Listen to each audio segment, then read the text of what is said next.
नाग पंचमी का त्यौहार हमारी परंपरा और संस्कृति से जुड़ा है। नागों के साथ जहाँ तमाम रहस्य जुड़े हैं, वहीं ये जीवन की रक्षा करने वाले भी माने जाते हैं। नाग पंचमी पर विधिवत पूजन करने से इन देवता की कृपा मिलती है। साथ ही व्रत कथा को पढ़ने और सुनने का भी विधान है। आज की इस वीडियो में हम आपको नाग पंचमी की व्रत कथा सुनाएंगे। कथा सुनने से पहले आपको हम बता देते हैं कि नाग पंचमी कब है। नाग पंचमी सनातन धर्म का एक विशेष त्यौहार है, जिसे हर साल हर कोई बेहद ही श्रद्धा और आस्था के साथ मनाता है। ये पर्व नाग देवता को समर्पित होता है। इस साल नाग पंचमी 29 जुलाई को मनाई जा रही है। इस दिन शुभ मुहूर्त में नागों की पूजा करने से विशेष फल की प्राप्ति होती है। नाग पंचमी पूजा का मुहूर्त 29 जुलाई को सुबह 5:55 से लेकर 7:51 तक रहेगा। तो आइए अब जानते हैं कि नाग पंचमी की व्रत कथा क्या है। प्राचीन काल में एक सेठ जी थे, जिनके 7 पुत्र थे और 7 के विवाह हो चुके थे। सबसे छोटे पुत्र की पत्नी श्रेष्ठ चरित्र की और सुशील थी, परंतु उसके कोई भाई नहीं था। एक दिन उस घर की बड़ी बहू ने घर लीपने के लिए पीली मिट्टी लाने के लिए सभी बहुओं को एक साथ चलने को कहा। तो सभी बहुएं एक साथ डलिया और खुरपी लेकर मिट्टी खोदने के लिए निकल पड़ी। जब बहुएं मिट्टी खोद रही थीं, तभी वहां एक सर्प निकला, जिसे बड़ी बहू खुरपी से मारने लगी। यह देखकर छोटी बहू ने उसे रोका और कहा, इसे मत मारो, यह बेचारा निरपराध है। यह सुनकर बड़ी बहू ने उसे मारा। तब वो सांप एक और जा बैठा। तब छोटी बहू ने उससे कहा, मैं अभी लौटकर आती हूँ, तुम यहाँ से जाना मत। इतना कहकर वह सबके साथ मिट्टी लेकर घर चली गई और काम काज में फंसकर सर्प से जो वादा किया था उसे वह भूल गई। दूसरे दिन वह बात याद आई तो वो सबको साथ लेकर वहाँ पहुँची। सर्प अभी भी उसी स्थान बैठा था, जिसे देखकर छोटी बहू बोली, सर्प भैया नमस्कार। सर्प ने कहा, तू भैया कह चुकी है, इसीलिए तुझे छोड़ देता हूँ, नहीं तो झूठी बात कहने के कारण मैं तुझे अब तक डस लेता। वह बोली, भैया मुझसे भूल हो गई, उसकी क्षमा मांगती हूँ। तब सर्प बोला, अच्छा तू आज से मेरी बहन है और मैं तेरे भाई, तुझे मुझसे जो मांगना हो मांग ले। वह बोली, मेरा कोई भैया नहीं है, अच्छा हुआ तुम मेरे भाई बन गए। कुछ दिन व्यतीत होने पर वह सर्प मनुष्य का रूप रखकर उसके घर आया और बोला कि मेरी बहन को भेज दो। सबने कहा, इसका तो कोई भाई नहीं है, फिर तुम कौन हो? तो वह बोला, मैं दूर के रिश्ते में इसका भाई हूँ, बचपन में ही बाहर चला गया था। उसके विश्वास दिलाने पर परिवार के लोगों ने छोटी को उसके साथ भेज दिया। उसने मार्ग में बताया कि मैं वही सर्प हूँ, इसीलिए तू डरना मत।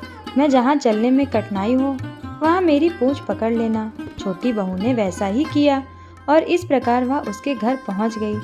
सर्प के घर धन ऐश्वर्य को देख वह चकित हो गई। इस तरह से वो उसके साथ घर में रहने लगी।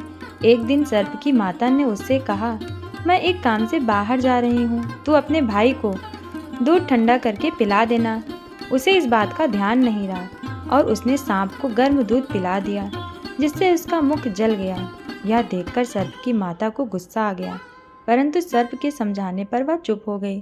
तब सर्प ने कहा कि बहन को अब उसके घर भेजना चाहिए। तब सर्प और उसके पिता ने उसे बहुत सा सोना, चांदी, जवाहरात, वस्त्र, आभूषण आदि देकर घर पहुंचा दिया।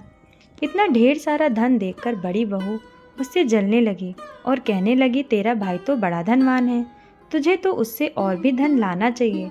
सर्प ने जब ये वचन सुना तो उसने सब वस्तुएं सोने की लाकर दे दी। यह देखकर बड़ी बहू ने कहा, इन वस्तुओं को झाड़ने की झाड़ू भी सोने की होनी चाहिए। तब सर्प ने झाड़ू भी सोने की लाकर दे दी। सर्प ने छोटी बहू को हीरा मणियों का एक अद्भुत हार दिया, जिसकी प्रशंसा उस राज्य की रानी ने भी सुनी और वो राजा से बोली कि सेठ की छोटी बहू का हार मुझे चाहिए। राजा ने मंत्री को हुक्म दिया कि उससे वह हार तुरंत ही ले आओ। मंत्री ने सेठ जी से जाकर कहा कि महाराज, महारानी जी छोटी बहू का हार पहनेंगी, वह हमें दे दो। सेठ जी ने डर के कारण छोटी बहू से हार लेकर उन्हें दे दिया। छोटी बहू को यह बात बहुत बुरी लगी। उसने अपने सांप भाई को याद किया और उनसे प्रार्थना की कि भैया, रानी ने मेरा हार छीन लिया है, तुम कुछ ऐसा करो कि जैसे ही रानी वो हार पहने वह सर्प बन जाए, और जब वह मुझे लौटा दे तब वो हार हीरो और मणियों का हो जाए। सर्प ने ठीक वैसा ही किया। जैसे ही रानी ने हार पहना वैसे ही वह सर्प में बदल गया। यह देखकर रानी चीख पड़ी और डर गई। यह देखकर राजा ने सेठ के पास खबर भेजी कि छोटी बहू को तुरंत भेजो। सेठ जी स्वयं छोटी बहू को लेकर राजा के दरबार में उपस्थित हुए। राजा ने छोटी बहू से पूछा, तूने क्या जादू किया है कि मैं तुझे दंड दूंगा?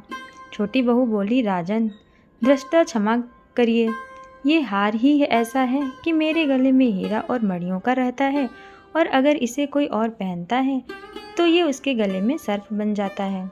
यह सुनकर राजा ने वह सर्प बना हार उसे देकर कहा, अभी पहन कर दिखाओ। छोटी बहू ने जैसे ही उसे पहना वैसे ही वह हीरो मणियों का हो गया। यह देखकर राजा ने प्रसन्न होकर उसे बहुत सी मुद्राएं भी पुरस्कार दिया। छोटी वह अपने हार और इन सहित घर लौट आई। उसके धन को देखकर बड़ी बहू ने ईर्ष्या के कारण उसके पति को सिखाया कि छोटी बहू के पास कहीं से धन आया है। यह सुनकर उसके पति ने अपनी पत्नी को बुलवाया और कहा कि ठीक ठीक बता, ये धन कहाँ से आया है। तब वह स्त्री फिर से अपने सर्प भाई को याद करने लगी। तब उसी समय सर्प ने प्रकट होकर कहा, यदि मेरा धर्म बहन के आचरण पर किसी ने संदेह प्रकट किया तो मैं उसे खा जाऊंगा। यह सुनकर छोटी बहू का पति बहुत प्रसन्न हुआ और उसने सर्प देवता का सत्कार किया। कहते हैं कि उसी दिन से नाग पंचमी का त्यौहार मनाया जाता है और स्त्रियां सांप को भाई मानकर उनकी पूजा करती हैं। इसी कथा के साथ एक अन्य कथा भी प्रचलित है जो कि पौराणिक कथा है। तो नाग पंचमी की पौराणिक कथा के अनुसार पांडवों के अर्जुन के पौत्र और राजा परीक्षित के पुत्र जन्मेजय ने नागों से बदला लेने और उनके वंश के विनाश के लिए एक यज्ञ किया। वह नागों से अपने पिता राजा परीक्षित की मृत्यु तक्षक नामक सांप से के काटने की वजह से होने का बदला लेना चाहता था।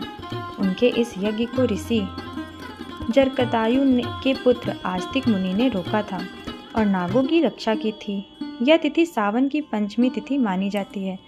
सांपों को शीतलता देने के लिए उन्होंने उनके शरीर पर दूध की धार डाली थी।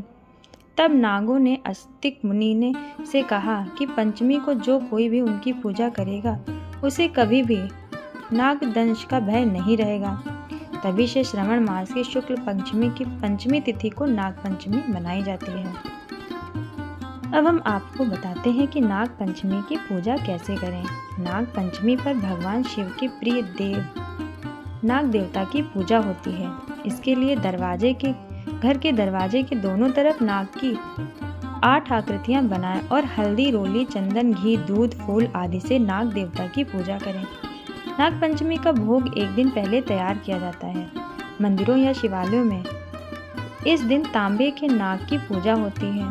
पूजन में नाग पंचमी व्रत कथा के नाग देवता को प्रसन्न करने के लिए आरती की जाती है। मानता है कि नाग देवता की पूजा के साथ ही भगवान शिव का भी पूजन होना चाहिए। साथ ही इस दिन रुद्राभिषेक कराना बहुत ही शुभ फल देता है। तो फ्रेंड्स, अगर आपको हमारी आज की ये वीडियो कथा पसंद आई हो तो हमारे चैनल को सब्सक्राइब कर लीजिए, वीडियो को लाइक करिए, शेयर करिए, कमेंट करके भी हमें ज़रूर बताइए। फिर मिलेंगे अगली वीडियो के साथ। तब तक के लिए हर हर महादेव।